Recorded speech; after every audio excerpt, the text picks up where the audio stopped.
Go. Welcome back to Prometheus Podcast. My name is Landon Wade. I'm here with your hosts, myself, Sean Jew, Hey. and Colin Burns. Howdy.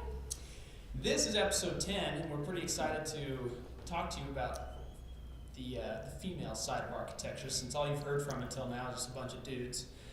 So we have three of our esteemed guests here. The Sausage Fest is over. The Sausage Fest is over. We have three of our esteemed guests here. Jessica Wade, seated to my left. Hey. Marisol Martinez. Hello. And Lauren Hunter. Hi. These are some friends of ours. They're in the third year here with us at the College of Architecture. And we're here to have a pretty good conversation about the female aspect in architecture and some of the political aspects of that. And so it's going to be a pretty good conversation today. We're really excited. Thank you for coming. This is to our fun little podcast thing we got going on. Hopefully we get more than 10 views this time. Yeah, let's go.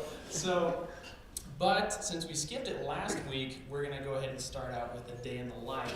And this is going to be kind of a cool chance to hear what a day in the life here at the College of Architecture is to somebody besides Colin, Sean, and myself. Yeah. Well, I think we should let them do the day in the life instead of us. Let them do that. Yeah. I know, that's Just fun. to get If a anybody's different wondering, our input. days and lives, we're also hard. So Yeah, right. we're out. Get another perspective. It's not just us this time talking. So in studio right now, we're kind of learning a lot more about introducing structure into our buildings, which has been a bit of a challenge since we haven't had to think as much about that with our theoretical designs. It's a little hard to start to introduce, like, how would this actually work in the scenario that we're creating, and just trying to get that last push as our projects are due here pretty soon, but it's mostly just a lot of not sleeping right now. Yay. To be honest. But, so yeah, it's a day in the life. Yes, we're about 2 weeks out from our final reviews, which, like we've mentioned a few times, everybody's like pretty mad about that. Which, like we mentioned before, final reviews are like a final test would be in another course, but instead of having a test, we make a presentation on the work that we've compiled throughout the semester. So usually, The tests are usually easier. Yeah, our tests are a lot. And that could be argued too. Yeah. But we just had a construction test that wasn't really the nicest either. Well. Oh, Be wait. nice. Yep. I'm gonna be nice. Yeah, I can't be nice. Let's skip that. Nothing nice I can say about that. So anyway, I think Lauren summed it up pretty well. Right now, we're just we're fine tuning, introducing structure into our buildings. In the perspective of architecture school, you start by designing. It really is just conceptually a wall.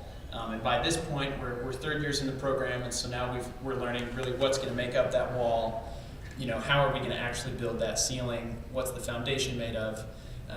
Those kind of fine details. But is there anything else? Anybody else like to add on that front about kind of what's going on right now for them in architecture school? Marisol, we did No, that sums it up. Chicago or New York, Marisol? Oh my gosh, Chicago. You are so wrong. But tell us something about that. So in our contemporary issues class, we focus on skyscrapers, and right now the whole argument was who did it best, who represented the skyscraper Scrapers. best, early skyscraper to be New exact. York. No, New it's York. Chicago. Louis Sullivan would turn in his grave and slap you in the face. Pretty much. Yeah. While I'm not in that class, I'd have to agree with Marisol. Chicago. Wait, turning is great, so wouldn't he be facing the ground? So how can he slap? She's gonna be dead. One day. But it's New York. Anyway, wrapping that up. Jess, how about you? I was gonna say that's super interesting because, like, in my contemporary issues class, we're not even really talking about architecture. We have been studying like infrastructure, I guess. Like, we've been looking at water, waste, energy, leisure, and transportation, and studying just like different aspects of that, and like making these catalog drawings. And so, like, for instance, my group, we're studying energy, and I've been studying like wind turbines and like special kind of batteries and like solar powered stuff. And kind of looking at those things, and we're supposed to figure out how to relate it to architecture, or like how these things go together to create their own architecture, or like are they architecture? Every time I think this is totally my opinion, but I think every time a professor wants the students to relate it back to architecture, they have no idea how to do it themselves. That's what I think. Well, the irony of that is that kind of, that's why we did the podcast. Yeah, so we that's- can relate stuff yeah. to architecture. It's like professors don't know a way, so there's like, oh, students, why don't y'all do it? Like, I already know the answer, but I want you to do it just to see, see if you're I right. have this whole thing figured out. Yeah. Just to, you guys go ahead. I think it's just a bunch of BS. And I think you're right. I'm pretty sure my professor is just as eager to figure out what we come up with as we are. And this past week, the groups have been going through and giving these presentations, which are kind of like outlining the thesis papers we have to write by the end of the year. And none of us are really sure which direction we're going. And whenever somebody finishes their presentation, our professor is just like, oh yeah, and you could look at this, and I'm really curious to see how this comes out. And it's like, yeah, we are too. So Yeah. we'll see. The unknown of research. Yep. Yeah. Well, great. That was great. I think that ends it up for our day in the life segment. Now we can get to the real deal here. Talking about. So we just to kind of give you some context, we have come up with a list of some questions that will provoke some conversation Mm-hmm. regarding females in architecture. So we've prepared our guests with these questions. So they already have some thoughts that we prepared. Sean will kind of serve as the moderator. He'll kind of get us going, Yay. talking about that. I wrote And, these questions. and we'll kind of see how far we can get. We'll have a good conversation, until we get to a normal podcast length. And if y'all want more, you can go ahead and comment. If we don't have a good conversation, guys, I'm gonna come in and I want to say some things that you guys won't like. Anyway, so we can go ahead and kick it off, Sean, if you just want to. Yeah. These questions will be. This is gonna be a Q&A session, sort of. Yeah. Opinionated Q&A sessions. Loosely Q&A. Yeah. So, well, hello. So, to just start off, have you had any experience with sexual discriminations because you are females? Like ever or in architecture? No, in architecture. specifically? Let's start off in architecture. Not in so much in the classroom. I would say maybe like at the beginning, like freshman year, when there was a lot of us, there was like a tone amongst students a little bit. Maybe some guys that thought they were, top The dogs or dominant? whatever. Yeah. Yeah, but they didn't stick with the program, I don't think. Like that, or at least that attitude really quickly changed in my experience. Yeah, I think I noticed that too, because like I think when I first started like doing the architecture school thing, and like telling some of my guy friends about the classes, or like making guy friends in the classes, there was kind of this weird like, oh, you're gonna be an architect, and I was like, yeah, and they would immediately jump to, oh, so you like to draw, and the actual reason I came in architecture was because I was kind of good at math. And I guess it's like not normally assumed for a woman to be good at math. Like they automatically think about the more artistic side, which like is fine because I also enjoy the artistic side. But it was also like I agree with you, Lauren. Like it kind of seemed like there were some male students who kind of thought that like their projects were better, or like they just seemed more arrogant, and that could just be because like they were that way. But I definitely felt a little bit of like, I guess, animosity towards me and some of like my female friends from these guys. But yeah, I don't think any of them stuck with the program. Right. I don't know. Like for me, I didn't experience any of that. Like being here in the university, it was, I don't know, I feel like it occurred before I came. And like the choice of just picking architecture, it was just, even my counselor was like, are you sure? Like really doubting. And I was like, well, why? Like, why can't I? So I don't know.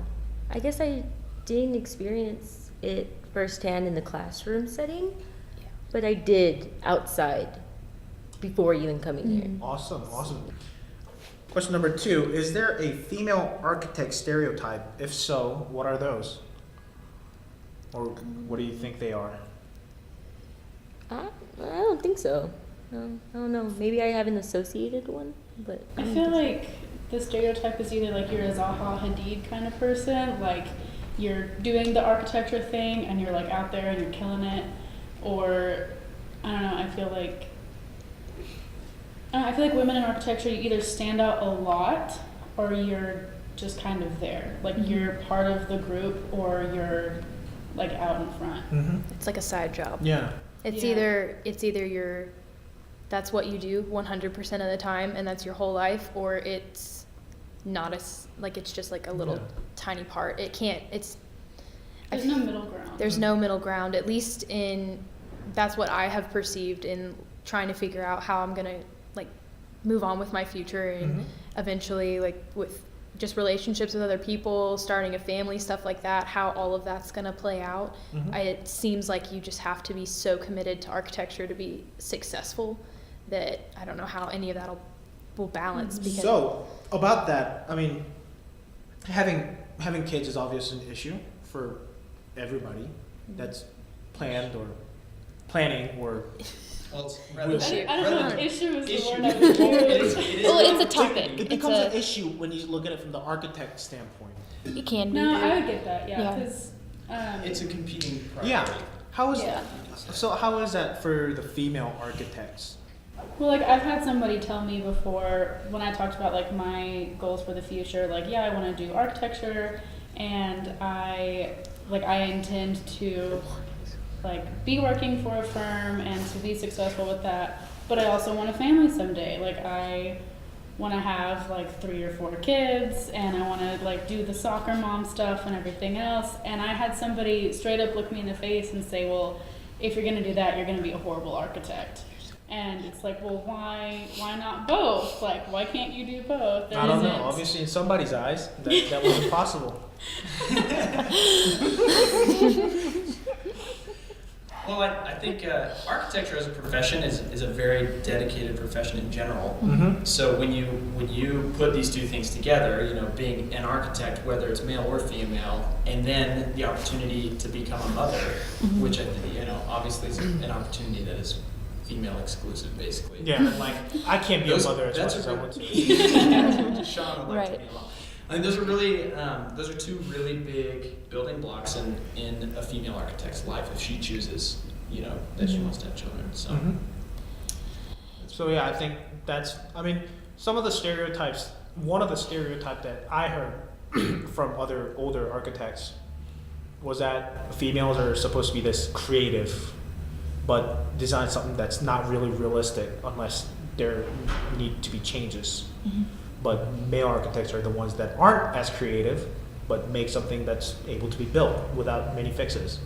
Well, now I'm really curious though, because Lauren had talked about kind of what your future plans are, Yeah. and like, you know, and you don't need to like spell out your future plans, but Right. just you talked about the competing priorities, Mm-hmm. and have you Yeah. found a solution to that, or like has No. there, you know, have you talked to anyone who's been No. in that situation that has kind of figured it out? Not at all. Do you know how your future is going to play out? There was one architect, and I can't remember her name, that we had a lunch with last year in the school, and she, her husband is also an architect, and she talked about how in the country that she's from, which might be Switzerland, I can't remember, they are given like a full year leave off work when they have a child, and I don't think her husband was given a full year, but he was given a lot of time off as well, because it's you know, just studies that show it's important for both parents to bond with a baby. Yeah. But the conversation that we had with her was about how, at least here in the United States right now, like that's not as much of an option, or it's much more limited in as far as time you get to take off and still getting paid and being able to afford to do that. And in just with what's going on in my personal life, when you start to try to plan stuff, whether you know you're married or you're dating somebody and you're thinking about a future with them, and it's like, oh my God, how is it ever gonna work? And how architecture is a demanding field, and it's like when you get an opportunity, you really want to go after it. So if you know, you and your partner both have this opportunity and they're in different places. What are you going to do? And so it's a lot of stress, to be quite honest, to think about even just the next like 2 years, what's going to happen. And I have not found any solutions at all, unfortunately. Gotta live a little out of the forest. And the guest or whoever, the lady from Europe, just kind of said that it's just a challenge. She didn't really give any Well, answer. for her, she was getting paid and without having to work, but then she got a really wonderful opportunity to do this exhibition somewhere, and it required her to work. Like, she needed to be working on that, and so I can't remember, she didn't go into much detail as to how she solved it. She just let us know that, like, with any parent in any field, like, you feel like you have to be completely devoted to a child and devoted to your work, and you're never going to feel like you're giving 100% to both things. Yeah. And so that's just something, that's more of a blanketed over all fields, but to think about that for someone like me who's finds family to be a very important part of my life and something that will be very important in the future, it's a little scary. I'm It's sure. very scary. Yeah. Marisol, anything to close out with? No, yeah, like that's true. Like regardless, it's gonna be difficult, but I don't know. I think as well as for a male, it's gonna be just the same. Yeah. So I don't know. Yeah, finding balance between like your different priorities in life, whether that is like career and family or career and something else, anything else. I think like finding that balance is something that we each have to kind of figure out on an individual level and figure out, like maybe it's 40-60, maybe 1 week it is like 90-10, and then maybe the other week it's 10-90, like you like kind of switch between the two, but I think it just I think it varies. I already do that Yeah. with procrastination. I think I think the way I've been trying to look at it is thinking about like different parts of different goals, taking up different times of my life. So maybe for a certain amount of time I focus on being an architect, and then I get to a point where I decide I want to have a family, and then that becomes the main focus, and maybe my career goes on the back burner for a little bit, but it's when the time comes, I will find a balance and I will let you know how to achieve that. Good luck. Yeah, So- definitely Yeah. let us know. We're gonna get into a little more political side. It still has to do with architecture, but glass ceiling. Let's talk about the glass ceiling in architecture. Not like structurally. No. Yeah. Glass ceiling with the half-inch mullions. No. Oh, God. No, glass ceiling as in, you are told that you are being provided with all this equality along with men, same pay, same everything. But then, are they actually real? Are you actually being equally treated as men in the work field, in the academics, whatever? Is it true or false? I think that's kind of difficult to answer right now because we haven't been working. Mm-hmm. As a student, I haven't really seen that, and like from an outsider looking in, I haven't seen that in the workforce world either.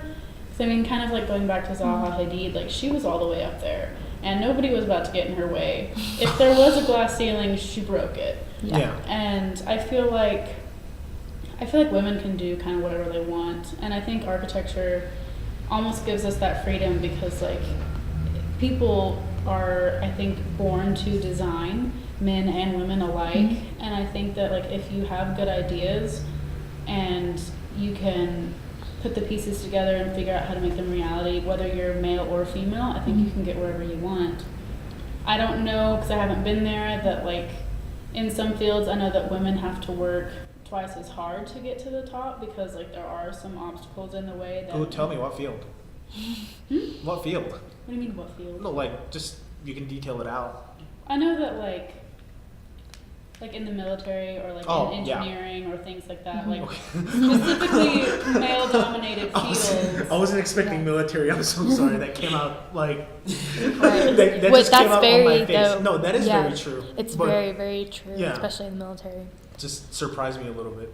Sorry. Yeah, I think architecture as a profession, I was thinking about this as y'all were talking, is that I think architects in general are pretty forward-thinking people. And Yeah. so I don't think architects in general, like obviously it's a blanket statement, so like there are going to be exceptions, but I don't think many architects are bugged by the fact that today women are architects. Mhm. Whereas Yeah. 50 years ago, Yeah. in the building where we go to school, 50 years ago there weren't even female bathrooms, and now here we are. Yeah, that's kind of. I didn't know that. Yeah, I Yeah. didn't know that Well, either. our bathrooms Wow. now were janitor closets. Back in the day. Wow. That's why they look.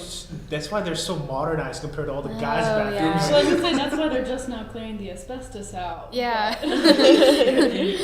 But so it's just kind of interesting, and now there are plenty of females in architecture, Oh, yeah. and if nobody had told me it was a male-dominated field, I don't know if I would necessarily know that. Oh yeah. Right. Because Yeah. The only reason that I would associated it with as being a male-dominated field is because of all the names that you hear when you think Yeah. about famous Yeah. architects. Yeah. But that That's you in know the that past, was in the kind of. past, like Yeah. for them to become big names, it took a long time, and so now the people who are working towards becoming Hmm. famous architects it's not like that. I mean, our year level is pretty 50-50. pretty- yeah, It's- it's, I think 50-50 and like even a little bit more female than male. Toward, yeah. Yeah. I think, Yeah, I yeah. agree. Because You're we right. had a lot of male dropouts, not gonna lie.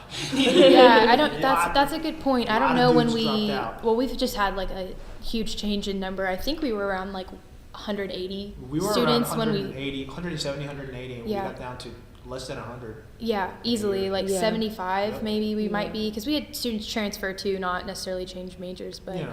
and I don't know what the rate is as far as like how many Yeah. male and females we Can't give out started with, exact but numbers, I know that right now we're at about 50-50. Yeah. Mhm. Yeah. And I haven't. There was one. We did have like a career fair where we interviewed with a lot of Mhm. different firms, and there was one instance where I noticed I went up to talk to a man that was from a firm, and he just kind of looked at me like real funny, and he hadn't talked to any other girls. Every student he was talking to was a guy, and he gave me this face, and it just really I couldn't tell you what he was thinking, couldn't tell you what was going through his mind, if Mhm. that was what it was, but it just rubbed me wrong. And then after talking to him, it just seemed like he already had found someone he wanted to have an intern with, because he had zero interest in hearing anything I had to say. That sucks. But And that's like a case by Yeah. case thing. That's not Yeah. necessarily. I honestly think it's way more common out there in the real world. Mhm. Yeah. I'm surprised you only had one person that did that. Yeah, just one. I'm absolutely Yep. like blown up because I saw the career fair and I Mhm. saw the people that came in, and a lot of people were, a lot older than us.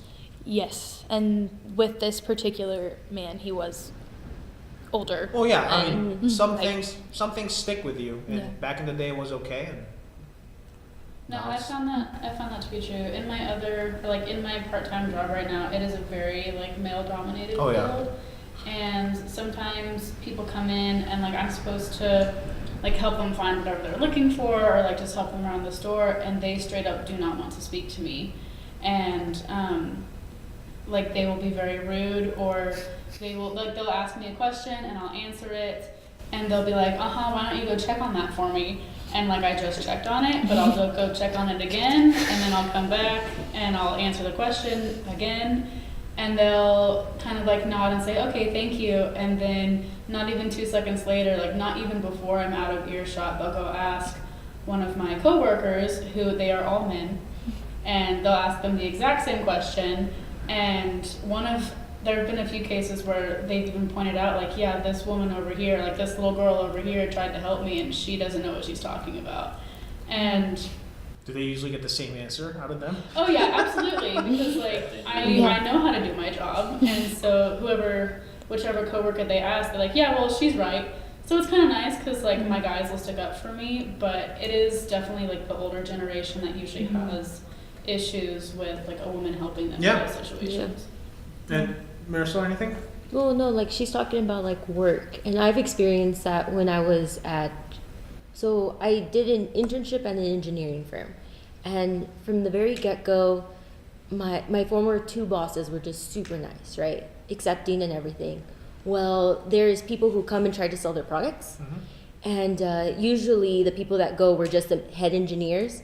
Well, by that time, my boss was like, come in, like, sit in. I was like, oh, okay, cool. So I go, and I remember the man who was speaking, yeah, he was older, just so rude. Like, she's coming, And I guess he just assumed like I was a receptionist or something. Yeah.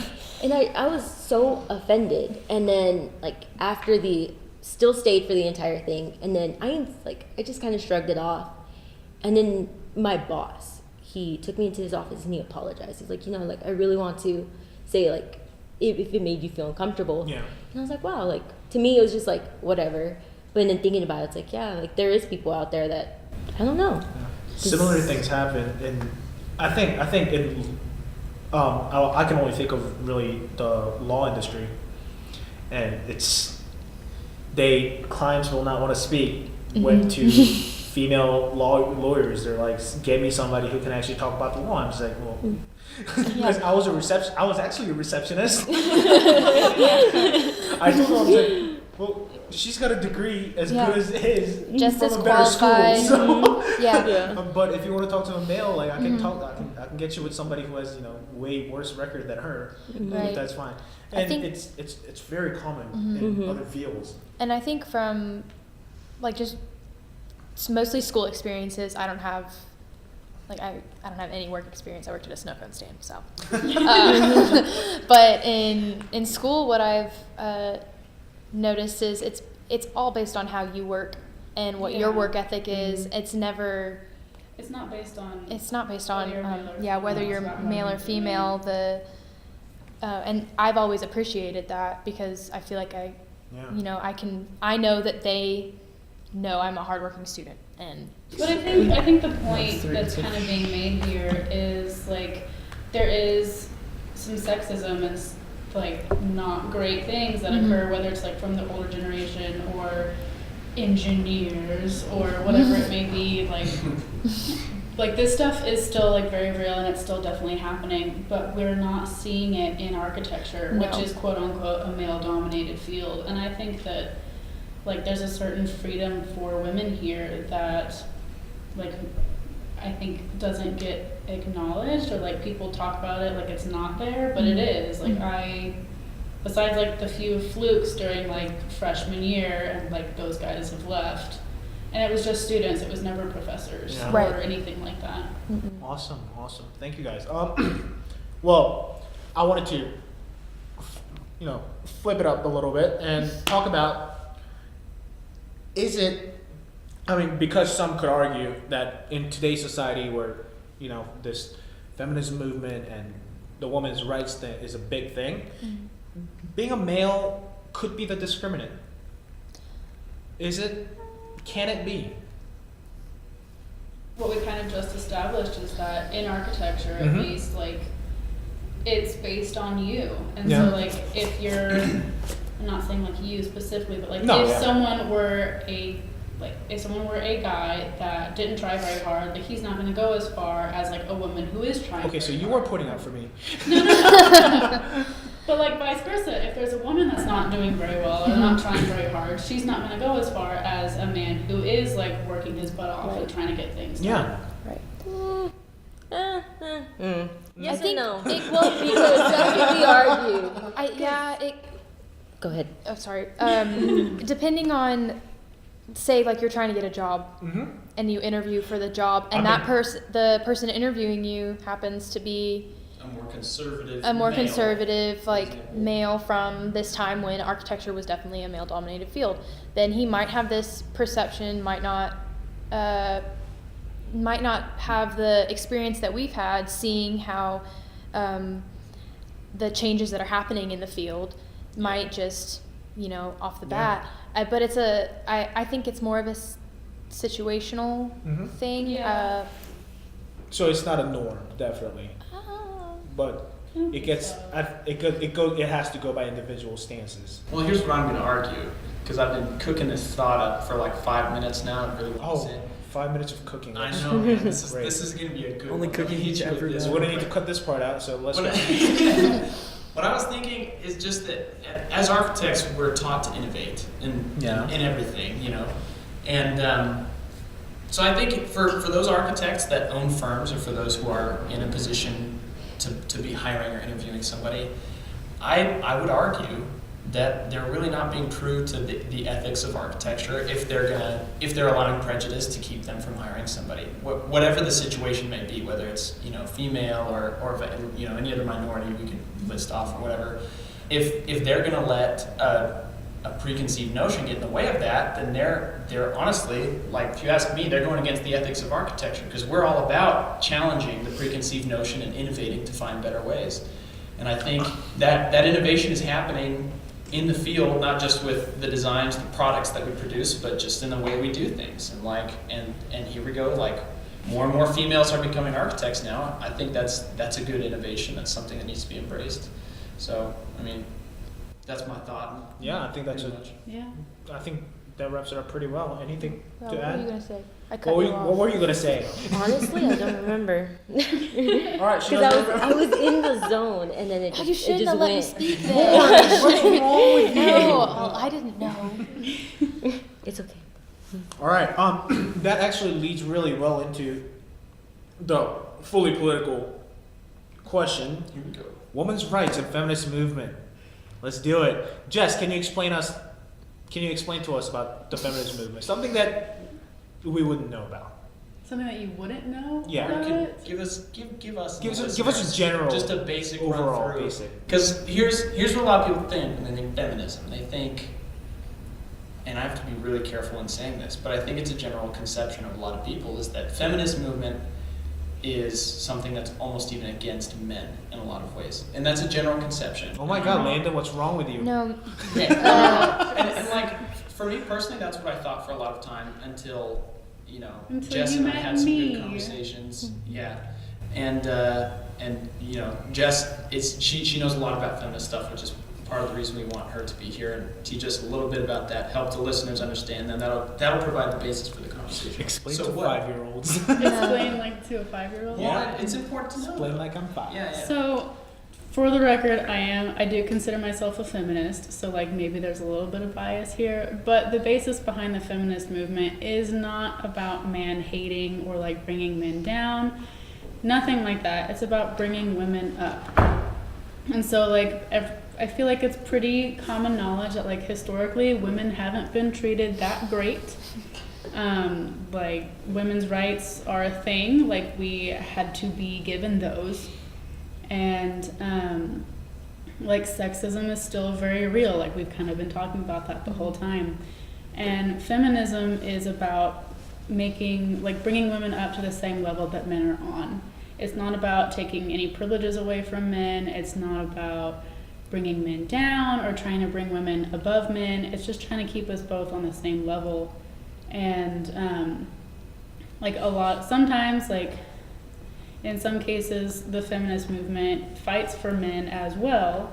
And this is kind of something that Sean and I were talking about earlier this week. I would really, really like my name to be out of every single thing that we talk about today. It's a good thing, Sean. No, it's a good thing. So, and I guess Colin too, we were talking about toxic masculinity and how, because it was said that, the feminist movement brings men down, and we talked about some other things that the feminist movement has done and how, sometimes sexism or sexual assault and stuff happens to men too, and the women hate on them for that, and that's not what the basis of the movement is about at all. The feminist movement also fights for men's rights to an extent, and specifically the right for men to not do the typical male thing. I feel like the male stereotype, or for men to be considered men, they have to be manly and go to the gym and do manly stuff and not show emotion. You preach it. And I don't go to the gym. and that's just not true. Men have emotions. If you've ever talked to one, you would know that. And so the feminist movement fights against toxic masculinity, which are those perceived preconceived notions that men also have to be a certain way, and they really don't. So there is a famous quote that I brought, which you definitely know this. Feminism is a radical notion that women are people. Mary Shear. Is that notion still radical? Well, It's said that way to be sarcastic. Well, no, yeah, I know that, but I'm just asking if we have reached a level as a society to be considered that we provide what is closer to equal to men and women. I think we're getting there, and this is like all personal now. So like can't speak for everybody. Yeah. Like I think that we're getting there. I think that there's still some work that could be done. Like what we were just talking about, like with sexism in the workplace and stuff. Like there's still some ground to make up. But yeah, feminism is basically just like women want to be treated like people. Like we don't want to be treated less than anyone else just because of the fact that we are women. Mm-hmm. I think in my experience, the reason I think that, like Landon said, this view that people have of the feminist movement is that a lot of times what gets publicized is extremely radical things.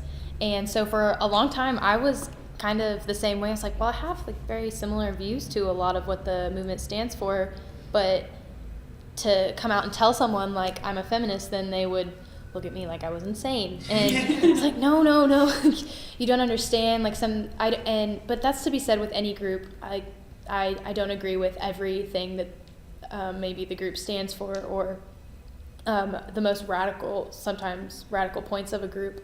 Like I can't say that I agree with that, but for a long time it was hard for me to like identify with the group just because of the perception of the movement was just of the radical, like extremely radical side of it. But that's to be said with any movement, with any group. Yeah. What gets publicized and really pushed out there is the radical is side. the farthest point. Yeah. And that's There's not always going to be outliers and extremists, and those are the ones that are the most interesting, honestly. Of and course. so that's why they're talked about. But I think like on ground level, like excluding the crazy ones, like right. Just what the base that almost all feminists would agree on, then that's what the movement's about, and that's something that like I personally agree with. Yeah.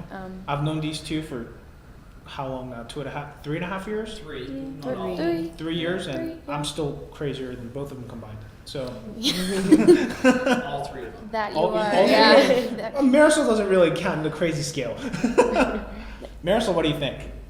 I don't know, because I feel like this could be said about anything, not just necessarily females. It can go beyond. So, I don't know. So this has a lot to do with the whole civil rights movement, or any kind of movement, really. Yeah. Yeah. I think it's just about, there are a lot of aspects So- about the movement that just like a small part. So we talked a lot about like family and Mhm. having kids and parental leave and stuff. And I think about the fact that, a woman will get off so much time for having a baby, but what But a man about, doesn't. but a man Like doesn't. maternity leave Yeah. is starting to become more and more normal, but Right. paternity leave isn't as common. And like Mhm. studies show that it's so important for a father to be with his child like during those early years, like those first few months. It is so important. And in America, there really isn't an emphasis on that at all. Mm-mm. And so I think that's something that when we talk about like these movements and things that we're trying to get on like a level playing field, and like Jess said, the movement fights for men's rights also to an extent, and that's something that I think it's just about bringing about these differences and trying to level all of them, not just bringing women up, but just bringing both groups up to a level field. All right, sweet. That answers part of the question that I was going to ask, which is, will or has feminism reached the political ground? Which we can all agree that it has to a certain extent. Yeah. If so, how has this movement impacted the political scene today? What, just general thoughts, doesn't need to be detailed. What do you think?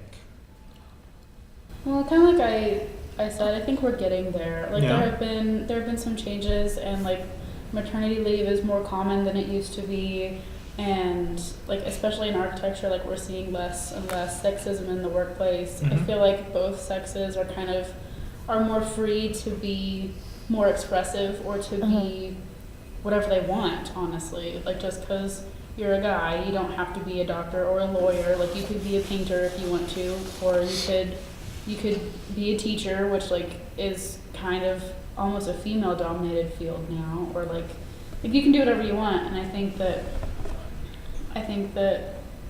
that's kind of been the point, is to just bring that freedom to both groups. We almost had a woman president.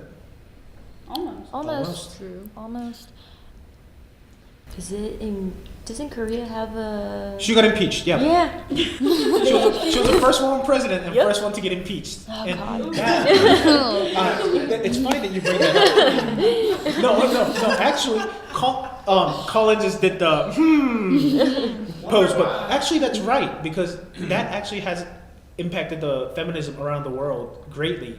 Because she was the first woman president, and she was the first one to get impeached, and had a similar thing in India, where India was some country that had a really corrupt woman president, and people are asking, can women take high political spot? But we all know the answer. It's all because of the individuality. Like, it's Yeah. not Of because course. women Mhm. are Exactly. inherently Yeah. bad, but it's really affecting the feminism movement a lot, and Mhm. that's. I'm really glad you brought that up. That's kind of the point why I wrote this question in, because we almost had a woman president, guys, and Yeah. I mean, she wasn't the cleanest one in the back, so Yeah. Well. Well, at this there- point, nobody is. Yeah. Yeah. No one is. at that point nobody really Yeah. is. So Yeah. is this a good thing that women are now taking the high political seats? I think it takes a special kind of person to be heavily involved with politics, Mhm. whether you're male or female. And Yeah. Why are you looking at me like that? I don't know. Oh no, I've always, Yeah. I hate talking about politics. No, I think I think that Personally. politics in But- America and other countries too are becoming, I don't want to say corrupt, because like that's super judgmental. Yeah, that's very And it's a very judgmental. general statement. But I think like the way that the world is heading It's not too isn't transparent. necessarily like a good direction, and that's kind of what I meant by Yeah. like it takes a special person to be heavily involved in Mhm. Is it- politics, because that's a lot of stress, and that can really change you. Yeah, and everybody knows everything about you. Yeah. I know. One of the big thing about feminism that I have read is that it gets votes. If you mention it, it gets votes for you. Is that why so many politicians are now becoming feminists? Is it just for a cover up, or is feminism really moving in with the politics? Well, I think that's with anything. If Mhm. you say I support a minority group, you're gonna get that support Right. because Yeah. you're really sticking out. You're saying, hey, maybe this group right here has an opportunity. Yeah. And that group feels like, yeah, I'm being Yeah. supported. Or any group, Yeah. not even a Anyone. minority, just whatever group in politics you choose to, bring to the forefront, then it could be to get those votes. But when it comes to putting like feminism forward or a minority group, there needs to be some proof. There needs to be some Yeah. backing. They have to start to Oh. do things to prove that They actually believe that in they those actually causes. believe in those causes. But it's so hard in politics. That happens all the time. Like, oh, I voted for so and so because they said they were going to do blah, and then guess what didn't happen? Like, That's been a trend forever. Exactly. Like, Abe Lincoln wanted to free the slaves, but no, he just wanted to bring the Union back together. And so Right. it's like politicians have been doing that for a long time. yeah. Well, I think that's an interesting thing to talk about, women, in power or in high seats. That kind of brings us full circle, because I was about to ask the question, relating this point, like all of this political conversation back to architecture. The women leaders in architecture, have they had an influence on you Yeah. three? And if they Absolutely. have, who and how and things like that, I guess we can start. Honestly, for me, our very first, one of our first architecture courses that we took, the one that we were all in, the design, environment, and Yes. society, I remember our professor saying, like, do you know who the most famous architect is alive right now? Like, the most Oh, well-known? yeah. It's Zaha Hadid. And kind of pushing, like, it's a female. And I remember Yeah. walking out and being like, oh my God, that's great. And feeling motivated. But it's not that I've like really related to her work or anything like Yeah. that. It was just, but it's also like on a personal note, I've always just been very motivated to be the best at whatever I'm doing, and being in a field that that has been traditionally male dominated. It has pushed me a little bit to maybe want to prove myself more, or be the next Zaha? I guess in the sense like of have I had any like no female architect has influenced me in a way, nor I don't see it as a male or a female. Is that bad? No. I'm not just like I see it as hey, someone did Architect. really good work, Yeah. and that attracts me, and that is a part of me, and that's how I want to represent it. Yeah. I don't see this division. Yeah. I really try not to. Maybe it's because I'm just a minority in many levels. That to me is just like, Yeah. no, that doesn't matter. It shouldn't matter. I don't Agreed. feel like it should. Especially in architecture where it's really based on ideas and because at the end of the day, architecture is just for society. So you kind of have to put all that aside and just really begin to build for that and not really see a barrier. No, I can definitely get down with that. So like going back to the design environment society class, like that's what convinced me. I say convinced, it took like 5 minutes, but that's what motivated me to change my major because I was actually an engineering student and I took that class just for funsies because I needed a credit and I didn't know what architecture was. And our professor started talking about how like a doctor or a physician can help someone heal physically, or like I don't know, like he was just, or like a lawyer can help someone heal politically, like they can get them out of bad situations, but an architect can help someone heal like mentally and emotionally, and they can make people feel things, and like if they're really working with their client, they can bring that client's ideas to life, and it's just like pure creation. And that really inspired me, and like I got out of that class and I called my mom and I was like, I need to change my major and she was freaking out because I had basically just done that already, and but like that's really kind of what did it. And so like I've been inspired by female architects, and I think it is a little bit because like they're female and they're out there and they're kicking butt and they're living life, but it's also because like their work is really good. Yeah. And the same thing with some male architects. Like I can look at their work and I'm like, man, like I want to be on that level. But like I guess like I think for me it's a little bit of both, but it is also I think it's mostly about the work. I'd have to agree with that. It's the like going back to what I said, it was just the initial like oh it's possible, and then kind of like haha to the guys that were still in our field and in our classes that were behind me when we left the lecture and were like, oh my god, did you know that the most famous architect alive was a female? Like you've got to be kidding me. And just like that happened, and I was like, wait, really? And I was just kind of like in my head like ha ha ha and whatnot. Take that. Zaha. But Zaha. We watched a TED Talk in our first studio, like kind of it was maybe middle towards end of the semester, I want to say. I don't know if y'all remember that. Oh, yeah. And this guy talked about his childhood house and how he, in his house growing up, like his bedroom and bathroom were upstairs and were separated by a balcony. So he had to walk past this balcony where people could see you from the living room, and his family had guests over. And he forgot to grab like his clothes from his bedroom, and he was in the bathroom and he had to sprint to his room, and just talking about how he absolutely hated that house and how that experience, traumatized him. And growing up, my dad will point out things to me in our house like, oh man, like I've always liked to rearrange my bedroom, like reorganize the furniture and stuff, and he'll point out like, if this room was like 2 feet wider, you could have a king bed in here and it could go on any wall. Like you could you could lay things out in any way. And so just growing up with someone who had like this eye for design, and then realizing that when you design spaces, like that influences so much of people's lives. Like, I mean, the building we're in right now, the building that you sleep in, the building that you live in, which is kind of the building we're leaving right now. Right. But people are always in like you spend most of your time in a building, or even like outdoor spaces, plazas that architects also design. That's what got me excited, was the fact that you design these experiences and you can make people feel a certain way or make them excited to go home or Yeah. excited to go to work because they work in this Yeah. awesome building. People shape the building, and building Yeah. ends up shaping people. Exactly. Mhm. And Who was that by? I don't know. Winston Churchill.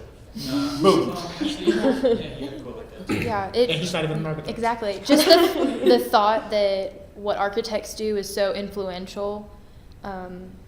I had never thought about that before. I just thought, oh, you know, I like to draw. Sorry, I'm that person. I did like to draw. But I loved art, but I loved drawing with rulers. I'm a little like, Precision. Really. yes, precision, and I'm a little OCD and like very meticulous Oh. with details. And yeah, you know OCD me. is right.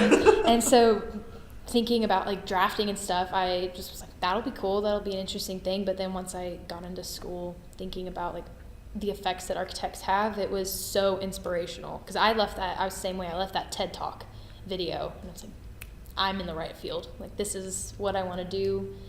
And now I don't know what else I'd be lost. Yeah, I don't know what else I'd be doing. Yeah. But Awesome. Awesome. Anything? Any closing comments? Well, no, it's just it was more of what Lauren said, and then like me reflecting on how she's like what got me in here was I was into drawing, and that kind of led me to come into this. For me, I guess it was different. Like I guess I was thinking about the aspect of helping people and like seeing like where I was living and all those situations, and it was more of like how can I begin to affect people's lives? And my whole thing was like, well, a lot of people go to like these community like places and they try to find an opportunity, like the Boys and Girls Club or something like that. And I was like, well, who's making this and who's organizing this and how do you become a part of this? And I don't know, I guess thinking about that, it's like those small little areas, those recreational spaces can really begin to shape someone. So I guess I came at it in that aspect already with the intent of building. But I don't know, I thought that was interesting how drawing brought you in it. And well, like, and like math brought yeah, and brought math you brought- in it.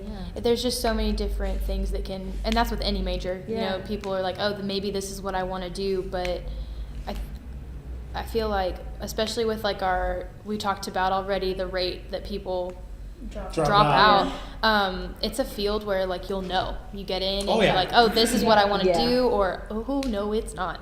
Yeah. Some people might be too dull, like me. No, and there's still people who later on decide, you know, maybe this is not what I want to do, or you know, I'm gonna finish out, but this is not like the career I'm actually gonna pursue. But it's very inspirational. Yeah. I think. Yeah. I think if we were to look at, the list of reasons that people join architecture school, there would be no distinction between male, female on that list. Everybody has the same.